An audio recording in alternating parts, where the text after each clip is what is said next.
오늘 말씀의 제목을 그 은혜를 감사합시다 라고 하는 제목을 정해보았습니다. 여러분은 혹시 죽을 뻔한 위기를 경험한 적이 혹시 있으십니까? 그때 누군가가 나를 살려준다라면 여러분들은 어떤 기분이 드실까요? 아마도 너무도 감사하고 또 기쁘고 또 안도감이 들지 않을까라고 생각이 됩니다. 짧은 인생을 살면서 언젠가는 죽어서 썩어 없어질 이 육체를 구해주는 것만으로도 우리는 감사가 흘러넘치죠.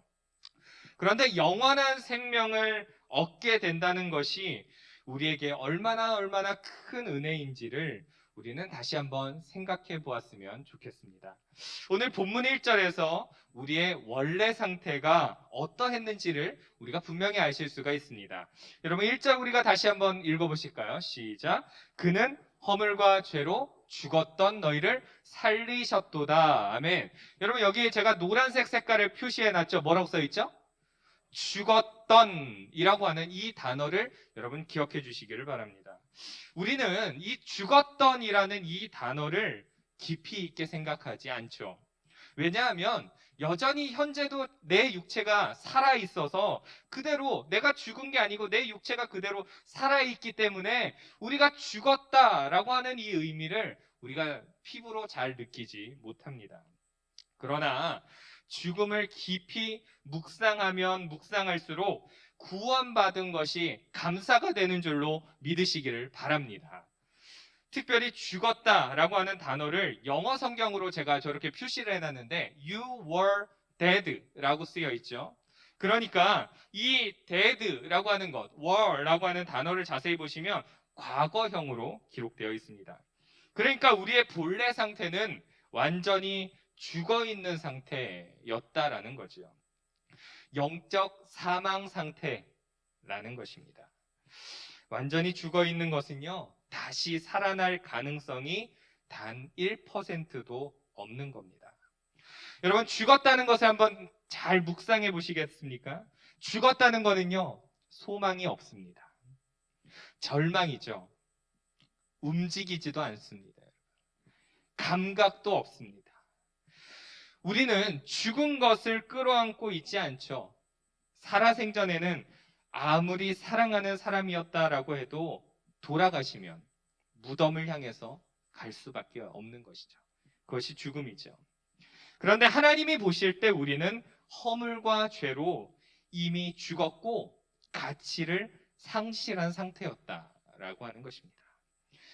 여러분, 우리가 사용하는 물건들도요, 그 가치를 잃어버리면 어디에 들어간지 아십니까? 쓰레기통에 들어갑니다.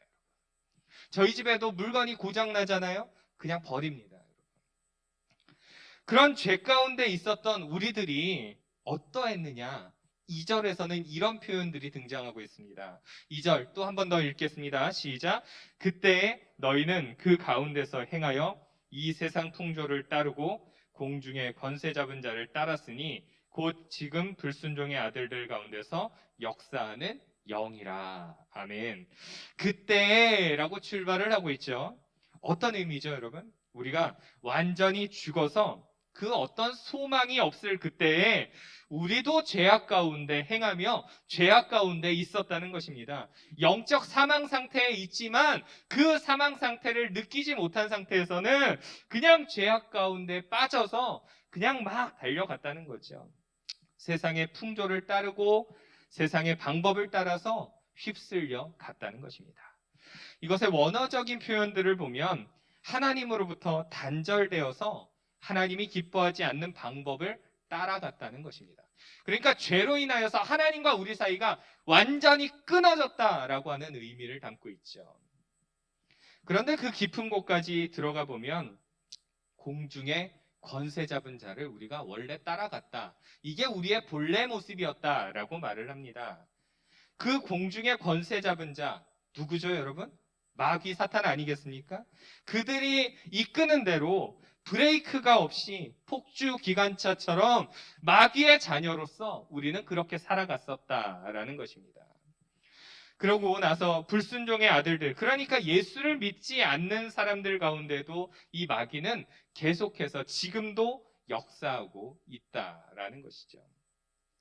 그러므로 우리가 어떤 존재였을까요?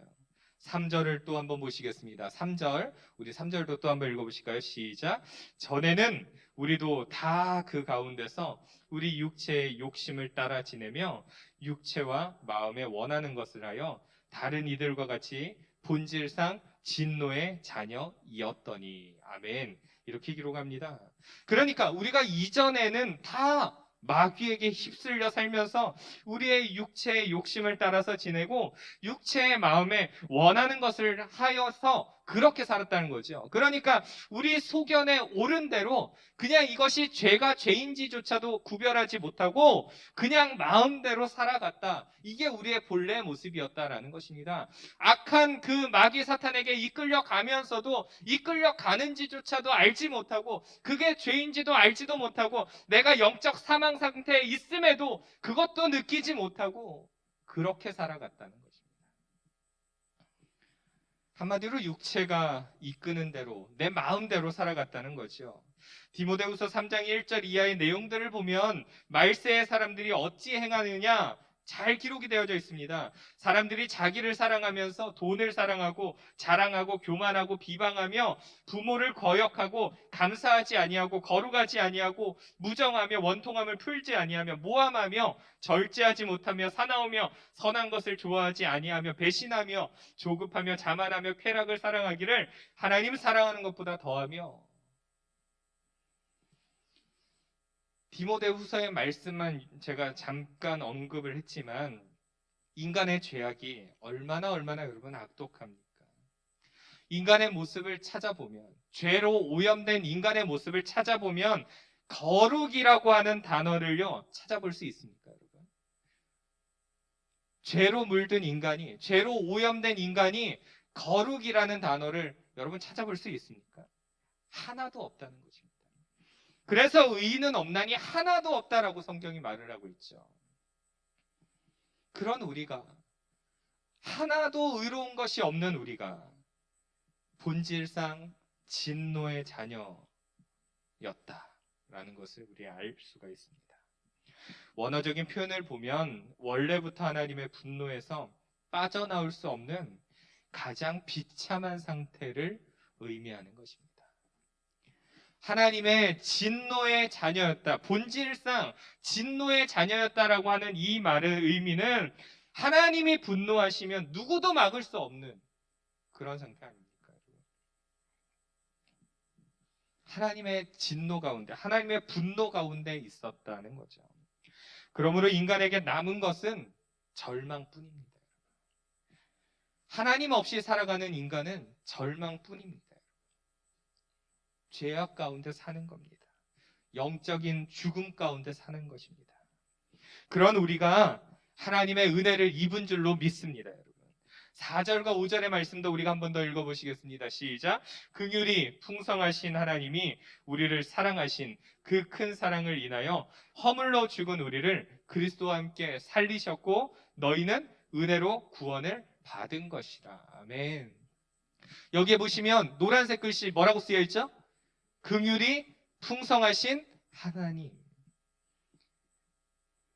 하나님이 어떤 분이시냐? 긍휼이 풍성하신 하나님이라고 표현하고 있습니다.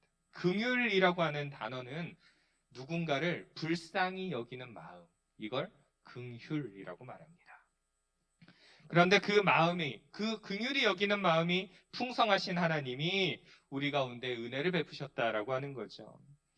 여러분, 우리는 흉악범, 그러니까 사형수나 무기징역을 받은 사람들을 향해서요 불쌍히 여기지 않습니다. 당연하다고 여기죠.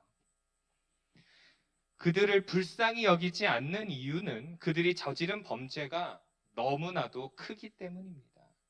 인간의 탈을 쓰고 어떻게 저렇게 죄를 지을 수가 있어? 라고 생각을 하죠. 그래서 그들을 불쌍히 여기지 않습니다. 그들을 사랑할 필요가 없는 거죠. 하나님이 우리 같은 성품이라면 우리는 어떻게 됐을까요?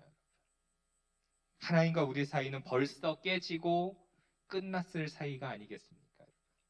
그런데 하나님이 사형수 같은 우리를 불쌍히 여기실 뿐만 아니라 우리를 사랑하신 줄로 믿습니다. 사랑할 이유도 없고 사랑할 조건도 없는 우리를 사랑하셨다는 것이죠. 그래서 죄로 인하여서 죽은 우리를 그리스도와 함께 살리고 한없는 은혜로 구원받았다는 것입니다. 끝이 없는 그 은혜로 우리를 구원에 이르게 하셨다는 것입니다. 놀라운 은혜 아닙니까, 여러분? 무가치한 것에 가치를 부여하고 죽은 것을 살려서 구원받게 하셨다는 것입니다. 우리 스스로를 잘 한번 떠올려 보십시오, 여러분. 무가치한 것에 가치를 부여하고 죽은 것을 살려서 구원받게 했다는 것. 게다가 여러분 6절에서 7절 보면 또 이런 내용이 등장하고 있습니다. 6절과 7절 또 같이 읽겠습니다. 시작. 또 함께 일으키사 그리스도 예수 안에서 함께 하늘에 앉히시니 이는 그리스도 예수 안에서 우리에게 자비하심으로써 그 은혜의 지극히 풍성함을 오는 여러 세대에 나타내려 하심이라. 아멘. 우리를 살리셔서 예수님과 함께 천국 백성이 되게 하셨다라는 의미죠. 함께 하늘에 앉히시니 라고 말씀합니다. 우리가 여러분 생각해 보시면 어디 하나님 전에 나아갈 수 있습니까? 여러분 우리가 그런 자격이 있습니까? 우리가 하나님의 자녀가 될 만한 자격이 있습니까? 우리가 그런 선행들을 하고 있습니까? 그럼에도 그렇게 하신 이유는 우리에게 자비를 베푸셔서 앞으로 오는 모든 세대에게 하나님의 은혜가 얼마나 크고 놀라운지를 보여주시려고 그렇게 하셨다는 것입니다. 우리가 잘나서일까요, 여러분? 우리를 구원하신 이유가 우리가 잘나서일까요? 아니면 우리가 무언가 선행을 했기 때문일까요? 아니면 우리가 무언가 하나님이 기뻐하실 만한 행동을 해서 그런 걸까요? 그것도 아니라는 것입니다. 오직 하나님의 은혜입니다, 여러분. 할렐루야. 오직 은혜입니다, 여러분. 8절을 보면 이렇게 등장하고 있죠. 8절 또 같이 읽겠습니다. 시작. 너희는 그 은혜에 의하여 믿음으로 말미암아 구원을 받았으니 이것은 너희에게서 난 것이 아니요 하나님의 선물이라. 아멘. 우리가 구원받을 조건은요 하나님의 거저 베푸시는 은혜가 아니면 불가능합니다.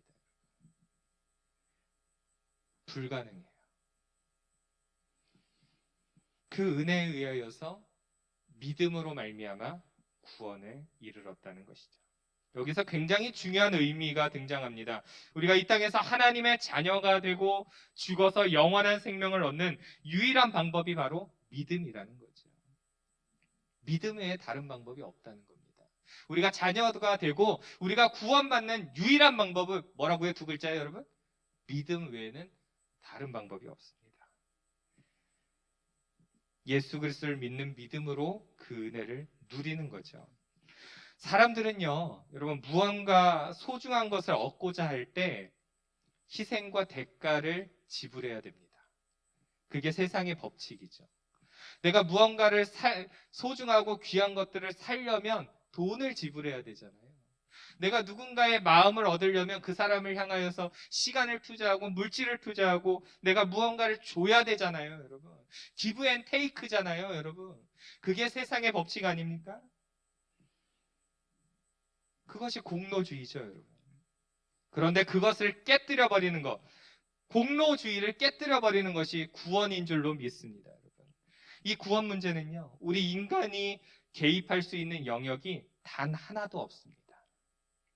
오직 하나님의 선물로 주어지는 것입니다. 우리 스스로의 힘으로 구원이 불가능한 겁니다, 여러분. 잘 기억하십시오, 여러분. 우리 인간의 힘으로, 우리 인간의 노력으로는 불가능하고 하나님이 주시는 선물로만 우리가 구원에 이를 수 있다라고 하는 겁니다. 여러분, 인간은 늪에 빠진 사람과 같습니다. 천천히 늪으로 빠져서 죽어가고 있죠. 그런 사람이 생명을 구할 수 있는 유일한 방법은요, 그 늪에 빠지지 않은 다른 사람이 줄을 던지든지 막대기를 주든지 해서 잡아서 끌어 당겨야 됩니다. 그러지 않으면 살아날 방법이 없는 거죠.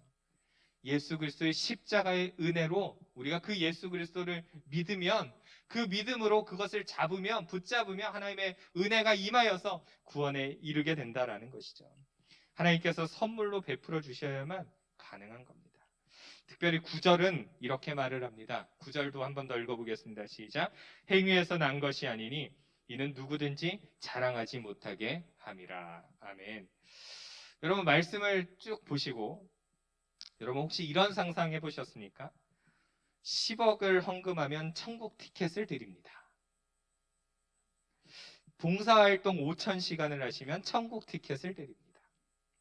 108배를 500번만 하시면 천국 티켓을 드립니다. 여러분 우리 구원받을 수 있을까요, 여러분? 저도 구원 못 받을 것 같습니다.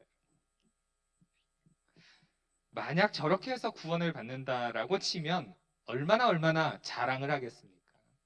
아, 저 10억 내가지고 저 구원받았어요. 저 108배 500번 했더니요, 저 구원받았어요. 얼마나 사람들한테 자랑하고 다니겠습니까? 나는 이렇게 해서 구원받았다. 사람들 앞에서 자랑하고 다니지 않겠습니까? 그러므로 우리는 행위가 아닌 하나님의 은혜로 받았다는 사실을 분명히 믿으시기를 바랍니다. 심지어 우리의 믿음조차도 성령 하나님이 은혜를 베풀어 주신 것이다 라고 하는 거죠. 목회를 하다 보니까 교회는 나오시는데 예수는 안 믿어진다라고 고민하시는 분들을 만나보게 됩니다. 너무나도 안타까운 이야기죠. 그런데 실제로 그런 일들이 일어납니다. 왜 그럴까요? 내 마음이 내 마음대로 되지 않기 때문에 그렇습니다. 믿고 싶어도 여러분 안 믿어지는 걸 어떡하냐고요. 이유가 있습니다. 10절 상반절 보면 이렇게 기록하고 있죠. 우리는 그가 만드신 바라. 우리의 몸과 우리의 마음을 만드신 분이 누구시라고요, 여러분? 하나님이십니다. 우리의 마음을 여시고 예수 그리스도가 믿어지게 하시고 그 십자가의 효력이 발생되게 하시는 분, 예수 그리스도와 나를 연결시켜서 그리스도와 연합하게 하시는 분, 그분이 성령 하나님이십니다. 그러니까 내가 믿고 싶다고 믿어지는 게 아니라는 것입니다, 여러분. 성령께서 역사하셔야만 가능해지는 겁니다, 여러분. 그러므로 우리는 하나님 앞에 자랑할 것이 하나도 없습니다. 우리의 믿음조차도 성령이 믿게 하셔야 가능해진다라는 거죠. 오직 선물로만 주어지는 것입니다. 그 믿음이 우리의 발걸음을 교회로 인도하게 하고 또 구원의 기쁨을 누리게 하는 것입니다. 그럼 우리를 향해서 당부하는 말씀이 10절에 기록되어 있습니다. 우리는 그가 만드신 바라 그리스도 예수 안에서 선한 일을 위하여 지으심을 받은 자니 이 일은 하나님이 전에 예비하사 우리로 그 가운데서 행하게 하려 하심이니라. 아멘. 우리를 그렇게 구원하신 이유가 예수 그리스도의 선한 일을 위하여서 지음받은 자라고 바울은 분명하게 이야기하고 있습니다. 그리고 구원의 예정은 창세전에 이미 이루어져 있다라고 앞에 있는 1장에서는 분명히 말씀하고 있죠. 여러분 이제 말씀을 좀 정리하려고 합니다. 우리가 구원의 기쁨과 감격을 잘 느끼지 못하는 이유는 죄로 인하여 죽었다는 것이 얼마나 비참한지 깊이 느끼지 못해서입니다. 그러니까 여러분 내가 죽었었다라고 하는 의미를 깊이 한번 묵상해 보시기를 바랍니다. 죽었다라고 하는 의미가 무엇인지를 다시 한번 생각해 보십시오, 여러분. 내가 얼마나 큰 죄인인지, 과연 내가 하나님을 믿을 만한 의로운 존재였는지 생각해 보면 아니라는 겁니다. 우리 각자가 남에게 또 심지어 가족에게조차 말하지 못한 죄들을 그대로 가지고 하나님 앞에 선다라고 여러분 한번 생각해 보시겠습니까? 여러분 구원받을 수 있겠습니까? 한 점 부끄러움 없는 모습으로 하나님 앞에 설 수 있겠습니까? 그래서 인간은요, 그 어떤 행위로도 구원 얻을 수 없습니다. 오직 하나님께서 주권적으로 베풀어 주시는 은혜로만 우리는 구원받습니다. 나 같은 죄인도 살리신 하나님의 은혜를 여러분 한번 기억해 보시기를 바랍니다. 그리고 여전히 이 대역죄인도 용서해 주시고 또 사랑해 주시고 구원을 베풀어 주시고 하나님의 자녀가 되게 하신 그 은혜에 감사함으로 나아가는 저와 여러분 모두가 되어지기를 간절히 소망합니다. 우리 이 시간에 찬양 한 곡 하나님 앞에 올려드리고 같이 기도하면서